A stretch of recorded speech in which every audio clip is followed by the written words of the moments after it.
जाता है। ठीक है,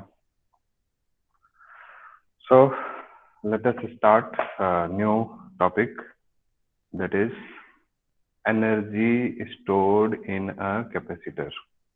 तो एनर्जी स्टोर्ड इन कैपेसिटर का जो कॉन्सेप्ट था, ठीक है, हम लोग पढ़े ही थे कि जो फंक्शन है कैपेसिटर का, स्टार्टिंग में ही पढ़ रखे हम लोग कि कैपेसिटर का काम क्या होता है, एनर्जी स्टोर करना। सबसे पहली क्लास से हम लोग यही पढ़ते आ रहे हैं, है ना। तो आज हम लोग देखेंगे कि ये एनर्जी स्टोर कहाँ पर करता है, कैसे करता है, ठीक है। ये सारे प्रोसेसेस आज हम लोग सीखेंगे, ठीक है। तो सबसे पहले इसमें देखिए ध्यान से कि अगर मान लीजिए ये कैपेसिटर के प्लेट्स हैं, ठीक है? ये एक कैपेसिटर, कंडक्टर 1, कंडक्टर 2, ठीक, ये दो कंडक्टर्स हैं, ठीक है। इसका बेसिक आपको पहले कॉन्सेप्ट समझा दे रहा हूँ कि ये हो गया बैटरी, से इसको कनेक्ट किया, ओके। यहाँ पर पॉजिटिव टर्मिनल है बैटरी का और ये नेगेटिव टर्मिनल है बैटरी का। इनिशियली सपोज यहाँ पर इसके पास में कोई भी अमाउंट, कोई भी चार्ज नहीं है शुरुआत में, ठीक है। ध्यान से समझिएगा, शुरुआत में हम लोग क्या मानते हैं कि ये जो कंडक्टर है वो कैसा है, अनचार्ज है, ठीक। जब ये अनचार्ज है तो इसका मतलब है शुरू में इसके पास में क्या है, चार्ज क्या है, जीरो है, ओके, ठीक। और अगर चार्ज जीरो है तो इसके पास पोटेंशियल डिफरेंस भी क्या होगा, जीरो होगा। एग्रीड, कोई दिक्कत किसी को। अगर पोटेंशियल डिफरेंस जीरो है तो इससे रिलेटेड इलेक्ट्रिक फील्ड जो है वो भी जीरो होगा, कोई दिक्कत किसी को। अगर इलेक्ट्रिक फील्ड जीरो है तो force is equal to Q E है, तो फोर्स भी जीरो होगा, कोई प्रॉब्लम यहाँ तक किसी को। अगर फोर्स जीरो है तो वर्क डन भी जीरो होगा, ठीक है। मतलब एक चार्ज को एक जगह से दूसरी जगह तक मूव कराने के लिए, ठीक। तो यहाँ से सब कुछ जो है शुरुआत में इनिशियली क्या होगा, ये जीरो होगा सब कुछ, ठीक है। अब एक्चुअली में इसको एनर्जी स्टोर कराना है। एनर्जी स्टोर कराने का मतलब क्या है कि इसके अंदर में हम क्या चाहते हैं, इस कैपेसिटर के ऊपर चार्ज देंगे। चार्ज के जितना ज्यादा चार्ज बढ़ाएंगे उतनी ज्यादा इसकी एनर्जी बढ़ेगी, क्योंकि चार्ज बढ़ाने से पोटेंशियल बढ़ेगा, पोटेंशियल बढ़ेगा तो वर्क डन होगा, वर्क डन होगा तो एनर्जी होगी, ठीक है। तो इनिशियली इसके ऊपर चार्ज नहीं था, तो शुरुआत में देखिए जैसे इसको हमने बैटरी से कनेक्ट किया तो ये क्या है, एक कंडक्टर है। आवाज आ रही है ना सबको? हम्म, यस सर। ठीक है। तो ये जो है एक कंडक्टर है। Yes sir. तो कंडक्टर के पास में फ्री इलेक्ट्रॉन्स होते हैं, हमको मालूम है। तो जो जैसे इसको बैटरी के पॉजिटिव टर्मिनल से कनेक्ट करेंगे इसको, तो ये यहाँ का जो इलेक्ट्रॉन्स है ये बेचारा यहाँ से निकल के शुरू होगा आना, इधर की तरफ अट्रैक्ट होगा, ठीक है। ये कंडक्टर 1 है और ये कंडक्टर 2 है, तो इलेक्ट्रॉन यहाँ से निकल के यहाँ पर आएगा, यहाँ पर आएगा, यहाँ पर आएगा, और कंडक्टर 2 में यहाँ पर आ जाएगा, इलेक्ट्रॉन यहाँ पर ट्रांसफर होगा, ठीक है। तो इस तरह से होगा। बट ये आपका नेचुरल फेनोमेनन है, इनिशियली ये ऐसा होगा, ठीक, क्योंकि ये अभी अनचार्ज है, ठीक। जैसे बैटरी से कनेक्ट करेंगे तो ये सब काम इसका शुरू हो जाएगा, ठीक। अब यहाँ पर क्या है कि हमको इसको चार्ज करना है। तो चार्ज करना है तो कैसे चार्ज करेंगे, तो यहाँ बैटरी का ये पॉजिटिव टर्मिनल है, तो इस जगह से हम लोग यहाँ से पॉजिटिव चार्ज को, मतलब हम जानते हैं कि जो भी चार्ज फ्लो होता है या करंट होता है वो हाई पोटेंशियल से लो पोटेंशियल की तरफ जाता है, ठीक। तो ये पॉजिटिव टर्मिनल, ये नेगेटिव टर्मिनल है, तो ये हाई पोटेंशियल पे होगा, ये लो पोटेंशियल पे होगा, ठीक है। तो हाई पोटेंशियल से इधर से चार्ज जो है ये कुछ सेंड करेगा, ठीक, यहाँ पर चार्ज जाएगा, ठीक। मान लीजिए सपोज यहाँ से पॉजिटिव चार्ज हमने भेजा तो यहाँ पर अब एक पॉजिटिव चार्ज हो गया, ठीक। तो ये ऐसे गया, तो इसका मतलब है कि इस प्लेट से, प्लेट नंबर 2 से ये यहाँ से चार्ज निकल के यहाँ पर आया, इसके थ्रू यहाँ पर प्लेट नंबर 1 में गया, ठीक है। समझ में आ रही बात? इलेक्ट्रॉन ऐसे गया और चार्ज इस तरह से ट्रेवल कर रहा है, ओके। अब जैसे ही यहाँ पर चार्ज आ गया तो चार्ज अब जीरो नहीं रहा, charge, this charge is not equal to zero. जब चार्ज जीरो नहीं है तो इसकी वजह से इसकी वजह से यहाँ पर कुछ चार्ज है, तो इसका मतलब कुछ पोटेंशियल भी होगा, तो potential is not zero. Electric field is also not zero. ठीक है, इस वजह से ये जो है फोर्स भी जीरो के बराबर नहीं होगा और वर्क डन भी जीरो नहीं करेगा। कब? जब हम लोग दूसरे चार्ज को, सपोज एक यहाँ से मान लेते हैं +1 coulomb charge, suppose +1 coulomb charge से ले गया। अब फिर और अगर हम लोग यहाँ से +1 कूलम चार्ज को यहाँ से लेके जाते हैं आगे की तरफ, इधर की तरफ इस प्लेट पे, तो क्या होगा कि यहाँ पर ये जो चार्ज है पहले से, इसकी वजह से कुछ ना कुछ पोटेंशियल होगा, कुछ ना कुछ इलेक्ट्रिक फील्ड होगा, और इस चार्ज को ये क्या करेगा, रिपेल करेगा और यहाँ पर नहीं आने देगा। ठीक, जब नहीं आने देगा तो इसका मतलब है कि कुछ, है ना, इसका इलेक्ट्रिक फील्ड है, फोर्स है, तो जब फोर्स अप्लाई कर रहा है तो उस फोर्स के अगेंस्ट हम लोगों को वर्क करना पड़ेगा, और यही जो वर्क करना पड़ेगा जितना अमाउंट ऑफ चार्ज को ले जाने में, this amount of work done will be stored in the form of potential energy. आई बात समझ में सबको? कॉन्सेप्ट क्लियर हुआ? तो इस तरह से जब हम लोग यहाँ से कैपेसिटर को अगर चार्ज करते हैं तो उसके लिए अमाउंट ऑफ कुछ ना कुछ वर्क डन करना पड़ता है, और यही वर्क डन जो है that is in the form of potential energy store होगा। सबको आ रहा है समझ में? यस और नो? Yes sir.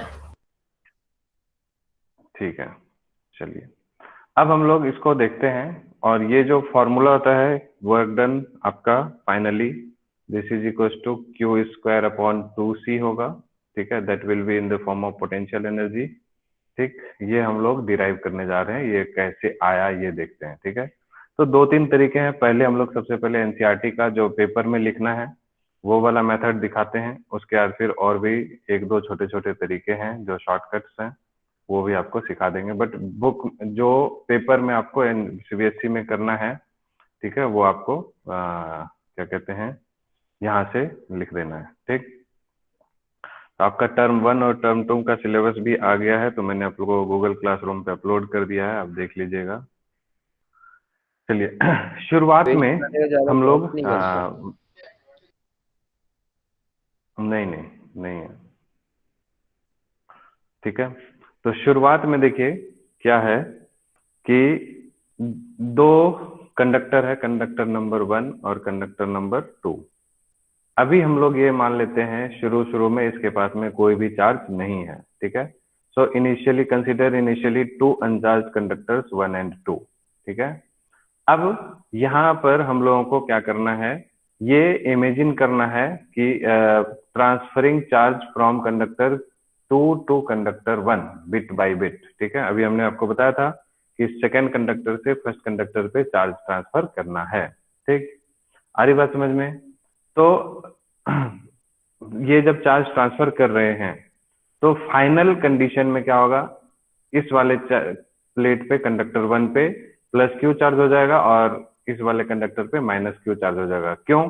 क्योंकि शुरुआत में हमने क्या माना है कि दोनों अनचार्ज है, यानी कि टोटल चार्ज क्या है, 0 है, और फाइनली हम लोग एक पे +Q चार्ज एक पे -Q चार्ज दिए, अगेन आपका नेट चार्ज क्या हो गया, 0 हो गया। So it follows the law of conservation of charge.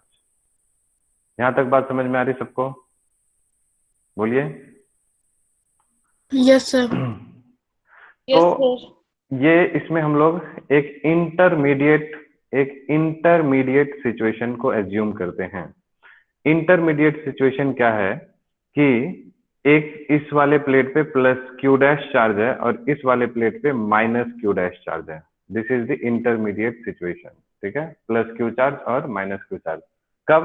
जब हमने चार्ज देना शुरू किया, चार्ज सप्लाई करना शुरू किया, तो कुछ चार्ज इसके ऊपर में जाके डेवलप हुआ। ठीक है, तो जैसे इसके पास एक ऐसा समय आया कि इसके पास मान लीजिए Q डैश चार्ज है, इसके पास -Q डैश चार्ज है।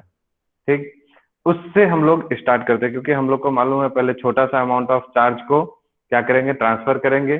उसको छोटा सा अमाउंट ऑफ चार्ज को करने में कितना अमाउंट ऑफ वर्क डन लगेगा, उससे हम लोग +Q चार्ज और -Q चार्ज को ले जाने में जितना वर्क डन करना पड़ेगा उसी को हम लोग, है ना, सॉल्व कर लेंगे और वही हमारा पोटेंशियल एनर्जी होगा। तो सॉल्व कैसे होगा, वो इंटीग्रेट करना पड़ेगा, है ना।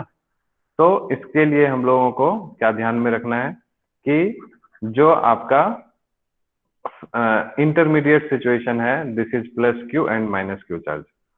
अब यहां से हम लोग क्या करते हैं, छोटे से चार्ज को कंडक्टर नंबर 2 से, छोटे से चार्ज कितना, डी क्यू डैश, इस चार्ज को हम उठा के कंडक्टर नंबर 1 पे रखते हैं। ठीक, तो इसके पास चार्ज कितना था पहले से, माइनस क्यू डैश। ठीक है, और अब कितना हो जाएगा, इसके पास चार्ज कम हो जाएगा तो कितना, माइनस डी क्यू डैश। ठीक है, और यही चीज यहाँ पर लिखा हुआ था जिसको मैंने हटाया, वो इंटरमीडिएट सिचुएशन के बाद की बात है ये। कितना चार्ज हो गया, और इसके ऊपर में चार्ज कितना हो गया, अब पहले जितना था उससे थोड़ा सा ज्यादा हो जाएगा, क्यू डैश चार्ज हो गया। ठीक है, समझ गए, तो इस Q dash plus delta Q dash. ठीक है, तो ये चार्ज इसके ऊपर आया। ठीक, और आपको पता है कि ये जो चार्ज हम लोग कर रहे होंगे तो ये against the electric field of these charges, पहले से जो चार्ज यहाँ पे ऑलरेडी आ चुका है, यानी इसका कुछ पोटेंशियल होगा, उस पोटेंशियल की वजह से इलेक्ट्रिक फील्ड होगा, उसकी वजह से उसके अगेंस्ट कुछ ना कुछ अमाउंट ऑफ वर्क डन करना पड़ेगा। तो डी क्यू चार्ज को ले जाने में वर्क डन कितना होता है, हम लोग जानते हैं V equal to W upon में Q, तो D W upon D Q. ठीक है, डी क्यू। ठीक, तो यहाँ से डी डब्ल्यू आपका क्या हो जाएगा, तो V डैश, ये इसका हम लोग अभी मान लेते हैं, इसकी वजह से इसका जो पोटेंशियल है इंटरमीडिएट सिचुएशन में, पोटेंशियल V डैश, तो D W is equal to V dash into D Q dash. यहाँ तक में कोई दिक्कत किसी को, क्योंकि हमने D Q no dash sir. Charge को ट्रांसफर किया है। ठीक, तो जब डी क्यू डैश चार्ज को ट्रांसफर करेंगे तो इसका पोटेंशियल हो जाएगा V डैश, तो V dash into D Q dash will be the work done. ठीक, और V डैश क्या है, V डैश क्या है, पोटेंशियल इंटरमीडिएट कंडीशन का, और हम लोग जानते हैं Q is equal to C into V capacitor के केस में, तो यहाँ से ये V dash is equal to क्या हो जाएगा, Q dash into Q dash by C। समझ आ रहा है, अरे ठीक है, ये V dash is equal to Q dash by C, तो यहाँ पर Q डैश बाई C हो गया इंटू डी क्यू डैश। ठीक है, यहाँ तक क्लियर है सबको, यानी आपका जो वर्क डन है, ठीक है, वर्क डन आपका यहाँ से Q dash by C into D Q dash हो गया। कोई दिक्कत किसी को समझने में यहाँ तक? मतलब अभी हमारा छोटा सा जो वर्क डन है, this work done is equal to V dash into delta Q, और इसी V डैश को हमने लिख दिया Q dash upon C into delta Q. ठीक, दिस इज डेल्टा W, छोटा सा वर्क डन। ठीक, अब एनसीईआरटी में एक मेथड दे रखा है, ठीक है, इस डेल्टा क्यू को इंटीग्रेट करने के लिए, तो ये जो है ना, इस पोर्शन को आप चाहे तो स्किप कर दीजिए। ठीक है, ये पोर्शन आप छोड़ दीजिए, इसी को दूसरे मेथड से भी एनसीईआरटी ने बोला है, the same result can be obtained directly from equation by integrating. ठीक है, समझ गए, इस मेथड को यहाँ से यहाँ तक लाने में बहुत ज्यादा आलतू फालतू यूज किया गया है, तो बायो वाले बच्चों को स्पेशली दिक्कत होगी, इसलिए मैं उसको स्किप कर देता हूँ। फिर और बाकी जिसको यही वाला मेथड सीखने का मन है वो अलग से बोलिएगा, उसको अलग से क्लास में समझा देंगे। ठीक है, चलिए, अब आपको समझ में तो आ ही रहा होगा कि यहाँ पर ये डी डब्ल्यू है, तो यहाँ से आपको ये लाना है तो इंटीग्रेट करना पड़ेगा। ठीक, क्या डी क्यू चार्ज से आपको क्या करना है, प्लस क्यू चार्ज पे लेके जाना है, और तो डी डब्ल्यू जो हो जाएगा, इसका मतलब टोटल वर्क डन हो जाएगा, तो इसका मतलब हम लोग को इस डी डब्ल्यू का इंटीग्रेशन करना है, और इधर Q dash by C into D Q का इंटीग्रेशन करना है। ठीक है, कहाँ से कहाँ तक, कहाँ से कहाँ तक, शुरुआत में चार्ज क्या था, 0। ठीक, और बाद में फाइनल चार्ज उसको कहाँ तक लेके जाना है, क्यू तक, क्योंकि यहाँ पर आप देख सकते हैं कि जो वेरिएबल है यहाँ पर सिर्फ और सिर्फ चार्ज है। कैपेसिटेंस क्या होता है, वो वेरिएबल है क्या, कैपेसिटी उसका वेरी कर रहा होगा क्या, जब हम लोग इसको चार्ज कर रहे होंगे तो कैपेसिटी इसका वेरी कर रहा होगा, नहीं, क्यों, क्योंकि आप देखिए यहाँ पर C इक्वल्स टू क्या होता है, Q अपॉन V होता है, तो मैंने बोला है Q और V आपस में प्रोपोर्शनल होंगे। ठीक है, और ये दोनों आपस में इस तरह से इंक्रीज करेंगे कि ये जो है ये कांस्टेंट रहेगा।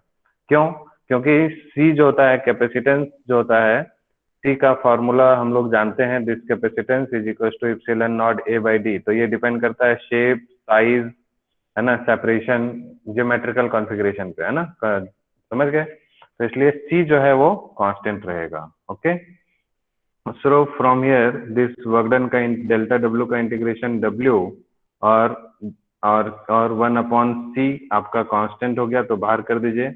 और Q डैश का इंटीग्रेशन क्या होता है? Q dash square upon 2। ये सबको समझ आ रहा है इतना? इंटीग्रेशन यस में सर। तो मालूम ही होगा, x की पावर n का इंटीग्रेशन क्या होता है? x की power n+1 divided by n+1। तो यहाँ q डैश की पावर 1 है, तो 1+1 डिवाइडेड बाई 1+1, तो q स्क्वायर अपॉन 2। ठीक है, अब फिर अपर लिमिट और लोअर लिमिट आप यहाँ से पुट कर दीजिए। तो दिस 1/c है ना, अपर लिमिट हो गया क्या? q डैश की जगह पे यहाँ अपर लिमिट q है, तो q square upon 2 minus 0 square upon 2। ठीक, so from here this work done comes out to be, ये तो टर्म खत्म हो गया, 0 हो गया, तो this is equal to q square upon 2c। ठीक है, एग्रीड? ये सब स्टेप्स एनसीईआरटी में नहीं है, डायरेक्टली लिख दिया, इसको इंटीग्रेट करेंगे तो ये मिलेगा। ठीक है, q square upon 2c। I hope कि क्लियर हो गया सबको। और यही जो वर्क डन है, this work done is stored in the form of potential energy, and this potential is energy equals to q square upon 2c। सबको पूरा क्लियर हुआ यहाँ तक? बोलिए। Yes sir. ओके, ठीक है। सो यहाँ से ये जो पोटेंशियल एनर्जी है ना, इसको हम लोग और भी दो फॉर्मेट में लिख सकते हैं। सिंस Q इक्वल्स टू क्या होता है? C इंटू वी होता है, मालूम है हमको? Q equals to C into V. Yes sir. तो इसलिए ये जो पोटेंशियल एनर्जी है that will be equals to Q की जगह पे हम लोग क्या लिख देंगे? C इंटू वी, तो C square V square divided by 2C। एक सी कैंसिल हो जाएगा, तो ये पोटेंशियल एनर्जी का one more formula comes out to be half CV square. आगे बात समझ में सबको? This is half yes sir. CV square. ठीक है, और अब ये हो गया, देखिए किसमें ये रिलेशन, फर्स्ट वाला जो रिलेशनशिप हो गया, this is in the form of Q and C। Second वाला जो रिलेशन हो गया, this is in the form of C and V।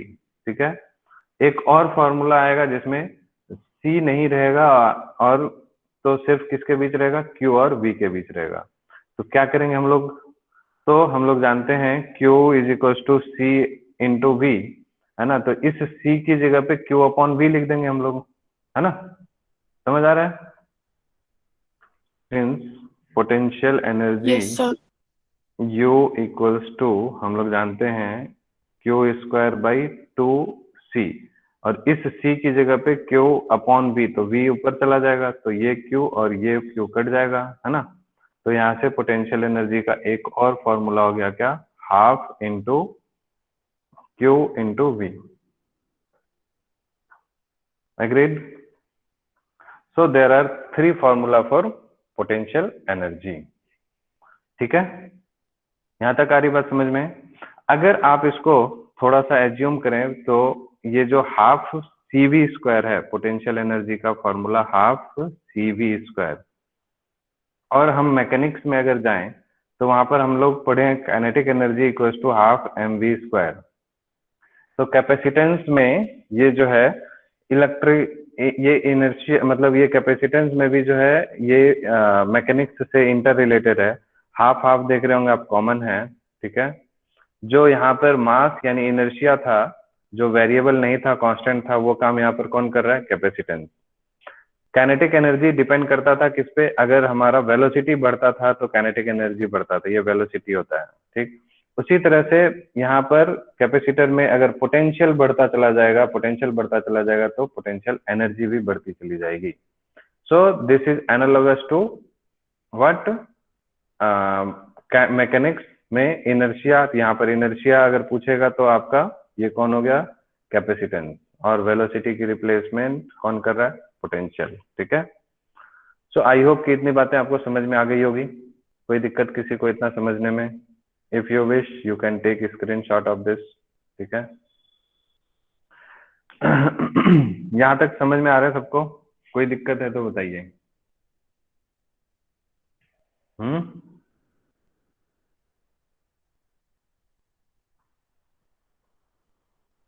Any problem, anyone? नहीं है, ठीक है। तो अब इसके बाद ये देखिए एनसीईआरटी ने आपको यहाँ पर Q square upon two C, half C V square और हाफ क्यू वी, ठीक है, ये सारी चीजों को एक जगह पे रख दिया है, ठीक। अब आपसे यहाँ पर इसको आप पूछेंगे, ठीक है, कुछ कुछ बातें, independent of manner in which charge configuration is real. यहाँ पर एक टर्म है कि potential energy of the capacitor as stored in the electric field between the plates, ठीक है।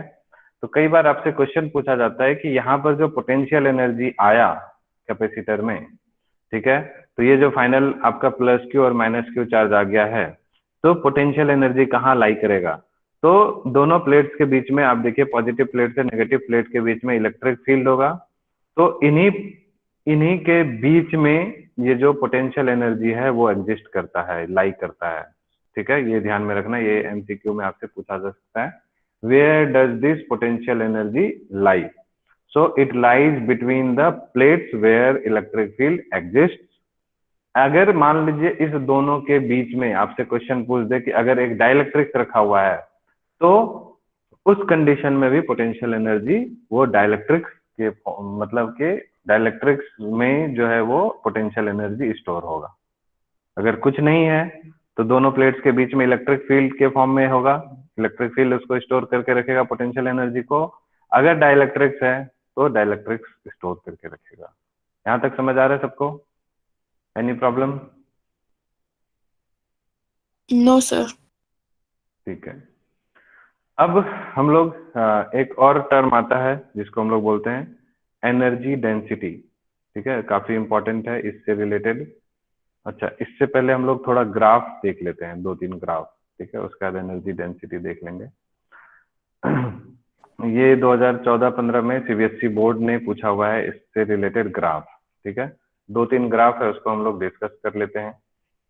सबसे पहले ये ग्राफ को आप लोग स्क्रीनशॉट ले लीजिएगा, ठीक है, क्योंकि ये सब जनरली बुक्स में आपको नहीं मिलेगा, ठीक है। तो सबसे पहले अगर हम लोग बात करें ग्राफ में कि दिस पोटेंशियल एनर्जी वर्सेस, इधर हो गया आपको पोटेंशियल एनर्जी और इधर आपको बोल दिया V, इसका ग्राफ बनाना है, तो क्या करेंगे? देखिए, पोटेंशियल एनर्जी इक्वल टू क्या होता है? हाफ सी वी स्क्वायर होता है, जिसमें हाफ और सी क्या हो गया? कांस्टेंट हो गया। It means we can say that कि it means we can say that this potential energy is directly proportional to V का स्क्वायर। देखिए यहाँ पर half into Q into V नहीं लिए, क्योंकि ठीक है यहाँ पर V का आपसे पूछ रहा है तो कैपेसिटेंस आपका फिक्स्ड है, कांस्टेंट है, तो इसलिए हम लोग ये वाला रिलेशन ले रहे हैं। तो स्क्वायर का ग्राफ कैसा होता है? कुछ इस तरह से पैराबोला टाइप का, है ना, समझ गए? तो एक तो ये ग्राफ हो गया आपका पोटेंशियल एनर्जी वर्सेस पोटेंशियल का ग्राफ, ठीक है। दूसरा आपसे पूछ सकता है कि बताओ बच्चों कि पोटेंशियल एनर्जी वर्सेस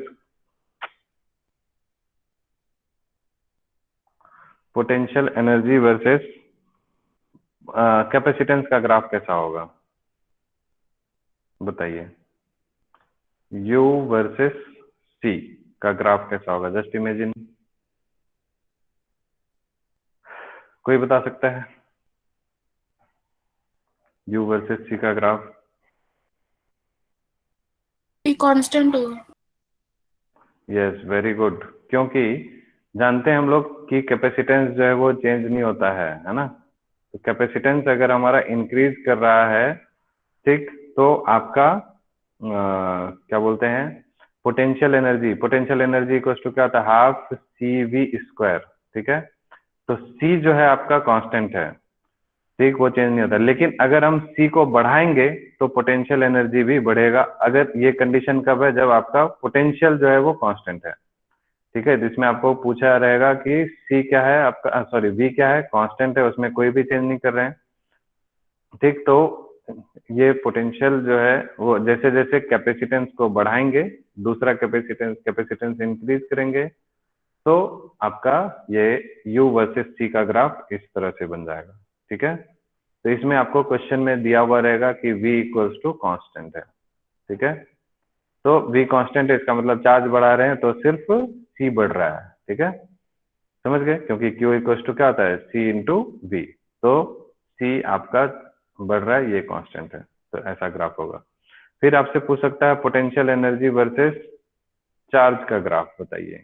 ठीक है, U वर्सेस Q का ग्राफ बताइए, तब क्या करेंगे, तो हम लोग जानते हैं कि फिर से U equals to Q square upon 2C होता है। ठीक है, ये Q को हम लोग कैपिटल कर देते हैं। ठीक, तो अगेन C आपका कांस्टेंट है, तो U जो है वो प्रोपोर्शनल टू क्यू स्क्वायर हो गया। ठीक है, क्योंकि C कांस्टेंट है, तो कुछ इस तरह से पैराबोला टाइप का ग्राफ बनेगा। तो ये 2-3 ग्राफ है, हो सकता है आपसे पेपर में पूछा जाए। ठीक है, ये सीबीएसई ने पूछा भी है, इससे रिलेटेड एक आध इसमें से कोई ग्राफ। ठीक, ये इसलिए मैंने आपको बता दिया। ओके, कोई दिक्कत किसी को समझने में? No, sir. ठीक है, अब हम लोग थोड़ी सी बात कर लेते हैं एनर्जी डेंसिटी की। ठीक है, जो काफी इंपॉर्टेंट है। This is energy density. तो अभी हम लोगों ने देखा कि जो पोटेंशियल एनर्जी आया आपका, ठीक है, this is Q square upon 2C। ठीक, एनर्जी डेंसिटी का मतलब क्या था, एनर्जी पर यूनिट वॉल्यूम। ठीक है, ये ध्यान में रखिएगा, एनर्जी डेंसिटी मतलब एनर्जी पर यूनिट वॉल्यूम। ठीक, तो हम लोग पर यूनिट वॉल्यूम के लिए क्या करते हैं, इसमें हम लोग थोड़ा सा और सिंप्लीफाई करते हैं, इसको और ओपन करते हैं। क्यू को हम लोग क्या लिख सकते हैं, क्यू को लिख सकते हैं सिग्मा इंटू ए, बोलिए, अपॉन में 2C। यस और no? Yes, sir. Sigma Q, sigma equal to क्या होता है, क्यू अपॉन ए होता है ना, तो इसलिए हम लोग यहाँ पर ये लिख दिए। Also we know that C is equal to epsilon naught A by D, ये भी जानते हैं हम लोग। ठीक है, या फिर और electric field is equal to, एक मिनट, इसको C को भी यूज करेंगे आगे चल के, और इलेक्ट्रिक फील्ड का भी फॉर्मूला हम लोग यूज करेंगे। इलेक्ट्रिक फील्ड का फॉर्मूला क्या होता है बताइए? E is equal to dV upon dl. नहीं, यहाँ पर sigma bye इप्सिलन not between plates of capacitor, ये होता है, बोलिए। तो इस दोनों को हम लोग यूज कर लेंगे अभी। ठीक है, ये दोनों फॉर्मूले को वहां पर यूज करते हैं एनर्जी डेंसिटी में। यहाँ पर मैं इसको एक काम करता हूँ, इधर लिखता हूँ।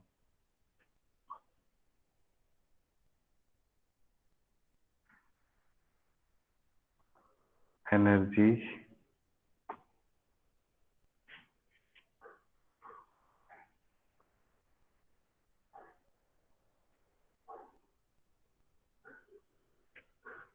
ठीक है, this is energy density.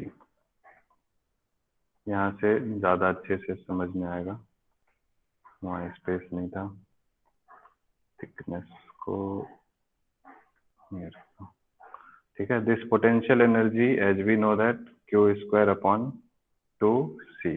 Okay, so यहाँ से हम लोग ये बोल सकते हैं Q की जगह पे सिग्मा इंटू ए, है ना, इसका whole square divided by 2 into C, क्योंकि यहाँ पर sigma equal to Q upon A, काफी इंपॉर्टेंट है, इसको ध्यान से समझिए आप लोग। और यहाँ से अब हम लोग सिग्मा को, है ना, यहाँ देखिए, electric field between the plates of capacitor is equal to epsilon naught upon, sorry, sigma upon epsilon naught. यहाँ से सिग्मा की वैल्यू क्या होगी, इप्सिलन नॉट इंटू ए हो, ई हो गई। यहाँ तक समझ आ रहा है सबको? तो यहाँ सिग्मा जहाँ है उसकी जगह पे हम लोग क्या लिख देंगे, इप्सिलन नॉट इंटू ई। ठीक है, और इंटू ए तो ऑलरेडी है, तो इस पूरे का स्क्वायर डिवाइडेड बाई 2 इंटू सी। ठीक, एनी प्रॉब्लम समझने में किसी को? No, sir. चलिए, अब यहाँ पर जो इप्सिलन not square E square A square, ठीक है, और डिवाइडेड बाई 2 इंटू, अब हम लोग जानते हैं कैपेसिटेंस का जो सी का फॉर्मूला था, this is इप्सिलन not a by D. तो इस सी को भी रिप्लेस कर देंगे हम लोग किससे, इप्सिलन नॉट ए बाई डी। तो डी कहाँ चले गया, ऊपर चले गया। सही है, यहाँ तक में कोई प्रॉब्लम किसी को समझने में नहीं। तो यहाँ से एक इप्सिलन नॉट बेचारा जिंदगी से गया, ये ए एरिया यहाँ से कट गया, ठीक है। तो अब देखिए यहाँ से क्या बचा आपके पास, यहाँ पर आपके पास बच रहा है this is half epsilon naught E square into area into D. समझ आ रही बात सबको, बोलिए। अब ये एरिया ऑफ प्लेट है, ठीक है, और दोनों प्लेट की एरिया हम लोग जानते हैं लगभग सेम लेते हैं, ठीक है, और दोनों के बीच का separation is D. So area है ना इंटू डी, डिस्टेंस आपको क्या देता है, बोलिए। अरे लेंथ, जैसे length into breadth into height है ना, तो length into breadth area into height, तो क्या देता है, वॉल्यूम। आगे बात समझ में सबको। और इधर की तरफ आपका क्या है, पोटेंशियल एनर्जी है। So we can say that this potential energy divided by area into D is equal to half epsilon naught E square. Yes और नो, बोलिए। कुछ किसी को नहीं समझ में आ रहा है ये सब बात। Yes sir. ठीक है, तो this potential energy divided by क्या हो गया, ये वॉल्यूम, ठीक है, this is equal to half epsilon naught E square, ठीक है। और किसी भी चीज में वॉल्यूम से डिवाइड हो जाता है, जैसे मास अपॉन वॉल्यूम तो mass density, energy upon volume तो एनर्जी डेंसिटी। तो कैपेसिटर के केस में जो एनर्जी डेंसिटी है वो आपका क्या हो जाएगा, this energy density equals to half epsilon naught E square. Any problem समझने में? No sir.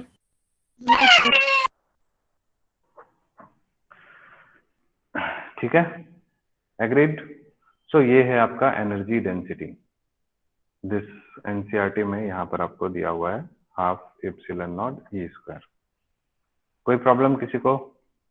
तो ग्राफ हमने देख लिया, ठीक है, एनर्जी डेंसिटी समझ लिया, potential energy stored in capacitor समझ लिया, ठीक है, ये सब समझ गए।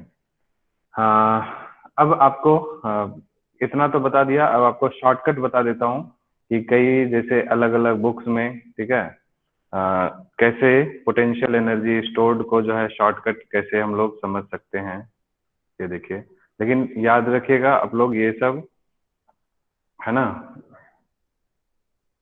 Potential energy stored in capacitor, ये आपको पेपर में ऐसा डेरिवेशन नहीं करना है, ठीक है। मैं आपको दिखा रहा हूँ, देखिए ये दो प्लेट्स थे, ठीक। शुरुआत में इसके पास में कोई भी चार्ज नहीं था, ठीक है, इनिशियली इसके पास में कोई भी चार्ज नहीं था, ठीक है, क्यू क्या था, जीरो था, ठीक, तो पोटेंशियल भी जीरो था। फाइनली इसके ऊपर में हमने क्या किया, फाइनली क्यू इसके ऊपर में कितना रख दिया, क्यू हो गया क्यू डैश, और पोटेंशियल इस पे हमने रख दिया क्या, V, ठीक है। तो यहाँ पर शुरू में चार्ज जीरो है, पोटेंशियल जीरो है, तो वर्क डन कितना करना पड़ेगा होगा, जीरो, ठीक है, समझ रहे हैं ना सब कोई। इसके ऊपर में फाइनली हमने प्लस क्यू चार्ज और माइनस क्यू चार्ज डाला, मीन्स इसके ऊपर में हमने क्यू चार्ज दिया, ठीक है, ओके। तो यहाँ से वर्क डन जीरो, और यहाँ पर वर्क डन कितना हो गया, बोलिए, this work done is Q into V. यहाँ तक कोई दिक्कत किसी को समझने में? तो एवरेज वर्क डन, क्योंकि हम लोग जानते हैं ये जो है जो यहाँ फोर्स जो लगेगा इसमें कंजर्वेटिव फोर्स लगेगा, ये सब हम लोग पहले ही डिस्कस कर चुके हैं। तो कंजर्वेटिव फोर्स वो बीच के रास्ते पर डिपेंड नहीं करता है, वो सिर्फ इनिशियल और फाइनल पे डिपेंड करता है। तो इनिशियल वर्क डन कितना था, zero, plus final work done कितना था, क्यू वी अपॉन टू, तो ये क्या बन गया, half into Q into V बन गया, यही तो था आपका derivation. Yes, sir. Potential energy का एक फॉर्मूला था ना, half into Q into V. ये देखिए आ गया, अभी हमने डिराइव किया था ना, हाफ क्यू वी ये है, ठीक है। 3 फॉर्मूले थे जिसमें एक हाफ क्यू वी है। अब इसी में आप क्यू की जगह पुट कर दीजिए, वहां से काम बन जाएगा, ठीक है। ओके, अब एक और मेथड देखिए, ये हो गया आपका कौन सा, सेकेंड मेथड, ठीक है। थर्ड मेथड भी आपको बता देता हूं।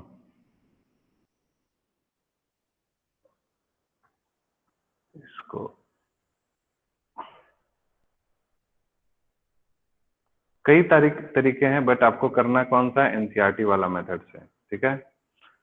ये हो गया नॉट फॉर एग्जाम, ठीक है, और ये भी नॉट फॉर एग्जाम, ध्यान रखिएगा इस बात को, बस शॉर्टकट के लिए है ये।